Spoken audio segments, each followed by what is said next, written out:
Kita ke informasi lainnya pemirsa, kalau tadi pagi situasi di stasiun Bogor dan Cilebut ramai, kita akan memantau bagaimana di jam pulang kantor saat ini di stasiun Manggarai. Sudah ada Maria Asgaf yang akan mengabarkan langsung dari sana. Bagaimana Maria kondisi saat ini di stasiun Manggarai? Selamat petang Sofyan, Sira dan juga pemirsa. Sejak siang hari tadi hingga petang hari ini kami telah memantau di stasiun Manggarai, Jakarta. Memang kondisinya jika kita lihat cukup ramai, dapat dikatakan cukup ramai. Namun secara kasat mata, jika kita bandingkan dengan hari-hari pada hari normal biasanya, angkanya memang menurun cukup drastis, bahkan mencapai 80%. Kami akan jabarkan angkanya kepada Anda pada saat hari-hari normal biasanya sebelum pandemi corona mewabah di DKI Jakarta. Setiap harinya paling tidak terdapat 900 hingga 1 juta pengguna KRL setiap harinya. Namun pada saat tanggap darurat COVID-19 mulai diberlakukan khususnya di DKI Jakarta, angkanya pun menurun cukup drastis mencapai 70%. Kemudian pada saat PSBB mulai diberlakukan oleh Gubernur Anies Baswedan, angkanya pun juga masih terus menurun, bahkan mencapai 150.000 hingga 170.000 pengguna KRL setiap harinya. Sehingga memang jika kita bandingkan dengan hari biasanya menurun cukup drastis, namun secara kasat mata jika kita lihat memang kondisinya cukup ramai, terlebih di jam-jam saat ini memang merupakan para pekerja yang mulai pulang kantor dan juga menggunakan jasa KRL.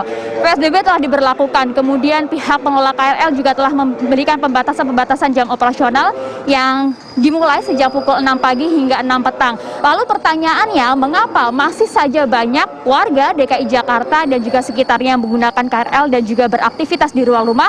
Kami akan mengajak Anda untuk berbincang langsung dengan beberapa pengguna yang ada di sini. Selamat petang, dengan Mbak siapa? Ya, dengan Wulan. Mbak Wulan, ini memang masih bekerja atau seperti apa kalau menggunakan KRL, Mbak? Aku masih harus kerja tiap hari karena nggak bisa kerja dari rumah kebetulan. Kalau boleh tahu? Profesi hari-hari perawat di IGD Rumah Sakit UI Depok. Untuk aktivitas hari-hari biasanya selain bekerja seperti apa, Mbak? Oh, aktivitas hari-hari sekarang udah. Kalau aku sih karena tahu ya gimana kondisi di rumah sakit ya, nggak berani keluar rumah sih selain kerja doang gitu. Nah, kemarin sempat ada usulan untuk memberhentikan KRL. Nah, Mbak Wulan sendiri sebagai pengguna seperti apa? Setuju atau tidak? Setuju sih, karena beberapa kali aku naik KRL itu pagi masih ramai banget. Aku nggak tahu kenapa PSBB, tapi kok masih ramai banget kayak gini, kayak gitu. Daripada nanti orang-orang ketularan di kereta ya, karena menurutku banyak kasus orang-orang ketularan di kereta, jadinya nggak apa-apa berhenti aja dulu untuk sementara waktu.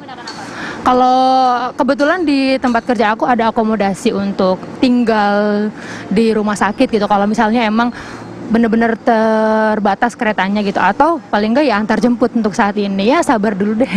Oke, terima kasih Mbak Wulan, selamat melanjutkan aktivitas kembali. Nah, kami juga akan mengajak Anda untuk berbincang dengan para penumpang lainnya. Selamat petang Mbak, dengan Mbak siapa? Lastri. Mbak Lastri. Mbak Lastri, ini sebenarnya setuju tidak dengan pemberlakuan penghentian KRL? Kalau saya pribadi sih nggak setuju. Kenapa Mbak? Soalnya kalau saya kerja di pasar Minggu itu tuh transportnya harus menggunakan KRL ya. Kalau misalnya naik angkot kayak gitu, itu lebih takut juga ya. Soalnya kan kalau angkot juga kan kadang kan ada jambret atau pencuri gitu ya.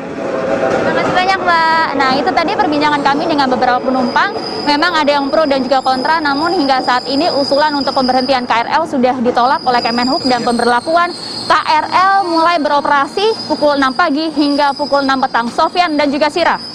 Maria Asgaf, informasi langsung dari Stasiun Manggarai, Jakarta.